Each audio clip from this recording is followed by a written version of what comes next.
हर हर महादेव, जय भोलेनाथ। नमस्कार दोस्तों, मैं साधना पांडे मार्गदर्शन पे आपका स्वागत करती हूँ। दोस्तों, इस बार जन्माष्टमी पे अद्भुत संयोग बन रहा है।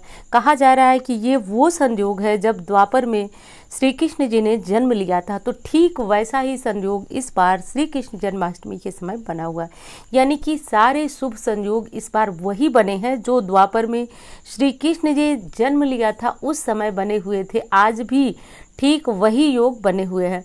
तो अब मैं बताऊंगी कि इस योग में यदि आप धन संबंधी समस्या से बहुत ज़्यादा पीड़ित हैं, लॉकडाउन के दौरान आपकी नौकरी छूट गई है, आपका जो व्यापार है, दुकान है, जो भी छोटा बड़ा जो भी आपका व्यापार है वो यदि नहीं चल रहा है, तो ऐसी स्थिति में आपको क्या करना होगा।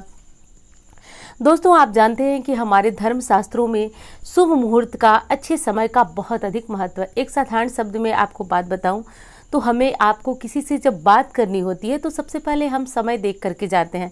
ध्यान रखते हैं कि उस समय बात करें जिस समय हमारा कार्य बन जाए, यानी कि वो व्यक्ति उलझा नहीं होगा, वो व्यक्ति परेशान ना हो, काफ़ी प्रसन्नचित मुद्रा में हो, तभी हम बात कर सकते हैं। और ऐसा भी नहीं है कि यदि वो उलझा हुआ है तो आपका कार्य नहीं बनेगा, तब भी कार्य बन सकता है, लेकिन कार्य बिगड़ने की संभावना बहुत अधिक बन जाती है। तो ऐसे में जब श्री कृष्ण श्री लड्डू गोपाल जगत के पालनहार इनका जन्मदिन है, उस समय यदि आप धन के लिए कुछ उपाय करते हैं तो ये शास्त्रीय उपाय आपके जीवन को पूर्णतया बदल देने वाले हैं।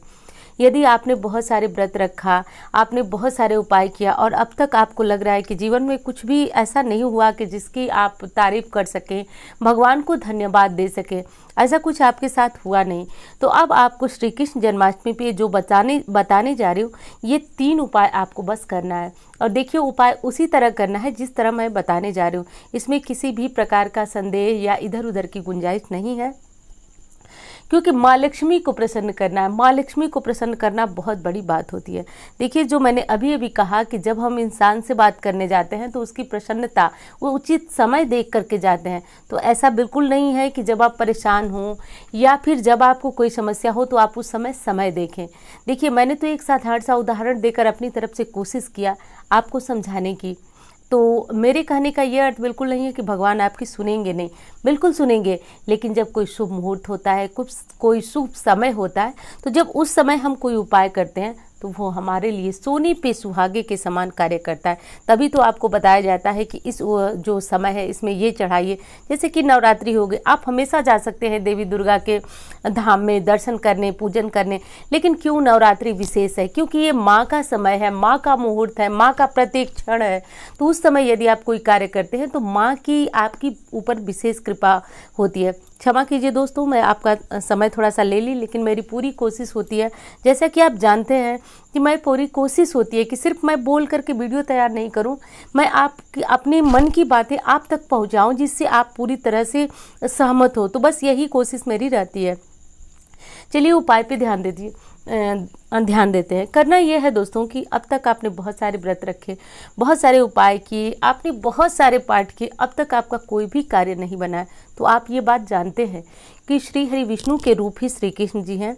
और जहाँ श्री हरि विष्णु है, जहाँ जिस घर में उनका आदर होता है, वहाँ माँ लक्ष्मी बिना बुलाए आती हैं। ध्यान रखिएगा, वो बिना बुलाए आती है। ना तो किसी शस्त्र की ज़रूरत है, ना तो किसी जो पाठ की ज़रूरत है, ना किसी पूजा की ज़रूरत है, ना किसी व्रत की ज़रूरत है। वो आ ही जाती हैं जहाँ भगवान विष्णु का स्वागत होता है, पूजन होता है। तो श्री कृष्ण जी सभी जानते हैं कि भगवान विष्णु का ही अवतार है। तो अब आज के दिन करना ये विशेष है दोस्तों कि जब श्री कृष्ण जन्म हो जाए तो उस समय आप अभिषेक वगैरह कराने के बाद, और जैसा कि मैं वीडियो में बता चुकी हूँ कि यदि लड्डू गोपाल नहीं है तो फिर आप पूजन पाठ जो है वो कैसे करें, तो फोटो मूर्ति, राधा कृष्ण की मूर्ति, कैसे उनकी पूजा करें, कैसे काम करें, सारी विधियाँ मैं बता चुकी हूँ। तो जब आपका ये कार्य संपन्न हो जाए, श्री कृष्ण जन्म आप करा लें, उसके बाद आपको करना ये है दोस्तों कि श्री कृष्ण जी को 56 भोग यदि चढ़ाते हैं तो उससे विशेष माँ लक्ष्मी की कृपा प्राप्त होती है। 56 भोग में आप 56 प्रकार के व्यंजन बनाएंगे। सभी लोग जानते हैं 56 भोग कोई नई चीज़ नहीं है, हाँ, बनाने को बहुत कम लोग बनाते हैं। तो देखिए, हो सकता है कि आप 56 भोग तैयार न कर पाएँ। एक तो हमारा व्रत होता है, दूसरी चीज़ की शारीरिक कमजोरी भी आ ही जाती है, चाहे हम कितने भी कोशिश करें, लेकिन व्रत के दौरान शारीरिक कमजोरी सभी को होती है। तो ऐसे में आपको क्या करना है कि यदि आप 56 भोग नहीं तैयार कर सकते हैं किसी भी स्थिति में, तो हमारे शास्त्र में बताया गया है कि 56 भोग के समान ही प्रिय है श्री कृष्ण जी को माखन और मिश्री। तो दोस्तों, आप ताजे मक्खन जो कि घर में तैयार करें तो ज़्यादा उचित होगा, और निकाल करके तब श्री कृष्ण जी को जन्म के बाद तुलसी पत्र डालकर अर्पित करें। कहा गया है कि ये जन्माष्टमी पे अर्पित करने मात्र से श्री हरि विष्णु के साथ गरुड़ वाहिनी लक्ष्मी आपके घर आती ही हैं और पूरे वर्ष धन धान्य संपदा से आपका घर भरा रहता है। इस चीज़ को, इस उपाय को आप कर सकते हैं। यदि 56 भोग तैयार कर सकते हैं या आपके यहाँ होता है तो बहुत अच्छी बात है, नहीं होता है तो आप इस उपाय को जरूर करें। अगली चीज़ है दोस्तों कि लड्डू गोपाल को प्रसन्न करने के लिए, भगवान श्री कृष्ण को प्रसन्न करने के लिए, माता लक्ष्मी का स्थायी वास अपने घर में बनाने के लिए आज की रात बिल्कुल सोना नहीं है। क्योंकि मैं बार बार आपको बता रही हूँ कि 4 रात्रियाँ, देखिए मैं बातें बहुत महत्वपूर्ण आप लोग को पूरी कोशिश करती हूँ समझाने की, थोड़ी सी हो सकती है वीडियो लंबी हो जाए, क्योंकि मैं बातें पूर्णतया आपको समझा करके कोशिश करती हूँ कि आपके मन तक बातें पहुँचे। 4 रात्रियाँ महत्वपूर्ण होती है, दिवाली की, होली की और शिवरात्रि, और ये जो जन्माष्टमी है, इनका अपना मतलब कि हमारे शास्त्रों में बहुत ज़्यादा महत्वपूर्ण है।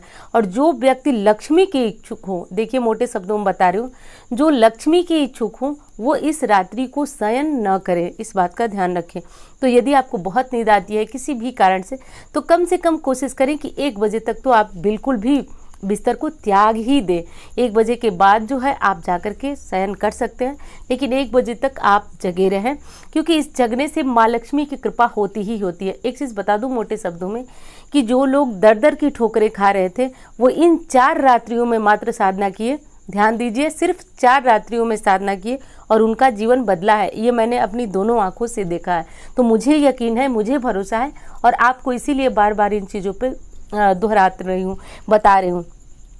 तो आपको ये काम करना। अब अगला क्या करना है आपको कि मैं ये तो लगभग 2 वीडियो में आपको और बता चुकी हूँ, लेकिन एक चीज़ का आपको और ध्यान देना है कि शंख का जो है आपको नाद करना है। शंख नाद से भगवान विष्णु की कृपा से आपके घर का जो वास्तु दोष होता है, पितृ दोष होता है, घर की बरकत नहीं है, घर में से जो आपकी लक्ष्मी कहें, बरकत कहें, खुशियाँ कहें चली गई हैं, वो आज रात श्री कृष्ण जन्मोत्सव के समय शंखनाद करने से वापस आएंगी। दोस्तों, इस बात का आप विश्वास रखिए, शंखनाद में बहुत बड़ी शक्ति है, और यदि श्री कृष्ण जन्म के समय आपके घर में शंखनाद हुआ तो निश्चित रूप से खोई हुई खुशियाँ और लक्ष्मी आपके घर में आती ही आती हैं, इसमें 2 राय नहीं है।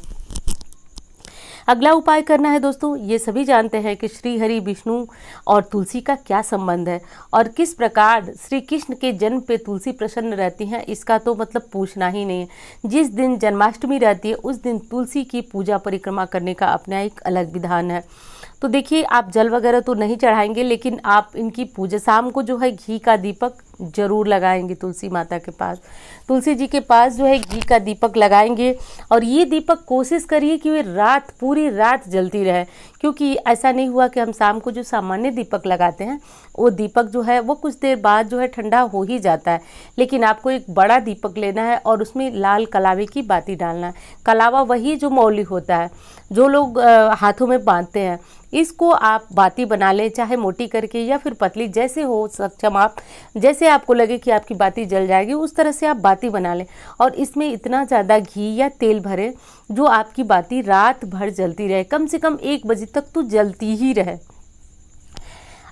यदि आप घी का दीपक, यानी कि गाय के घी का दीपक यदि आप जलाते हैं तो निश्चित रूप से माँ लक्ष्मी की अखंड कृपा आपके घर में बरसती है और इसको कोई रोक नहीं सकता है, ये आनी ही आनी है। जैसे इसमें ये नहीं है कि आपने ये उपाय किया और असर आपको न दिखे, तो ये उपाय आपको जन्माष्टमी के दिन जरूर करना है। पूरे घर का माहौल जो है आपको पवित्र रखना है, और माहौल पवित्र करने का एक सबसे अच्छा माध्यम है घर में मंत्रों का उच्चारण होते रहे। तो अब संभव तो नहीं है कि कोई एक बैठ के मंत्र जपे पूरे दिन से रात, कोशिश कीजिए कि किसी मोबाइल में किसी मतलब कोई ऐसा भजन, कोई ऐसा गान, कोई ऐसा मंत्र चला करके रखें जिससे पूरे घर में बिल्कुल हल्की हल्की जो ध्वनि होती है वो गूंजती रहे, माहौल पूरा भक्तिमय रहे, संगीतमय रहे। इससे भगवान की विशेष कृपा प्राप्त होती है, इस बात का ध्यान रखें। तो दोस्तों ये छोटी सी जानकारी थी, और घर में यदि लक्ष्मी की कृपा नहीं है तो इस उपाय को जरूर करें और जीवन में चमत्कार आपको जरूर देखने को मिलेगा। ये मेरा विश्वास है, और मेरा विश्वास अभी है, आप इसके बाद करेंगे, लेकिन विश्वास मुझे पूर्ण है कि आप इस उपाय को करने से निराश नहीं होंगे, खाली नहीं जाएंगे। तो दोस्तों ये छोटी सी जानकारी आपको कैसी लगी ये भी बताइएगा, और किस विषय पे आपको और वीडियो चाहिए, जन्माष्टमी से जुड़े हुए आपके कौन से प्रश्न हैं वो भी लिखिएगा। संभव हुआ तो मैं वीडियो तैयार करने की कोशिश करूँगी। तो दोस्तों सबसे पहली बात तो ये है कि ये सारे उपाय आपकी श्रद्धा, आपके विश्वास के ऊपर निर्भर करते हैं, तो वो डालना आप न भूलें।